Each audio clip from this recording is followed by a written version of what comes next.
జ్ఞానులందరికీ నమస్కారం. ముందుగా శ్రీ శ్రీ శ్రీ ఆచార్య ప్రబోధానంద యోగీశ్వర్ల వారి పాదపద్మములకు నమస్కరిస్తూ, నా పేరు పవన్. నేను ఉండేది కర్నూలు జిల్లా గుడికెల్ గ్రామం. యోగి వేమన ఆత్మజ్ఞాన పద్యము భావము. నిగుడ తత్వార్థ బోధిని గ్రంథంలోని 68వ పద్యము.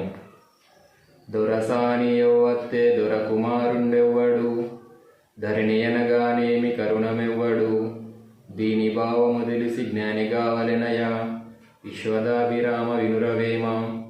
భావము: దొరసాని అనగా భార్యాభర్తలకే వర్తించును. దొరసాని అనగా మాయ అనగా ప్రకృతి అని అర్థము. దొర అనగా ప్రకృతికి అతీతమైన, ప్రకృతిని భరించుచున్న పరమాత్మ అని తెలియవలెను. దొర కుమారుడు అనగా ప్రకృతి పరమాత్మలకు సంభవించిన జీవాత్మ అని తెలియవలెను. ధరణి కొలత వేయువాడు, భూమికి దగ్గరగా ఉన్నవాడు, కరణము అని తెలియవలెను. శరీర ఇంద్రియములతో తరచూ సంబంధం కలిగిన మనస్సును కరణము అని తెలియవలెను. ధరణి అనగా శరీరము అని తెలియవలెను. గుప్త పదముల అవినావభావ సంబంధము తెలిసినవాడు జ్ఞానియే అగును.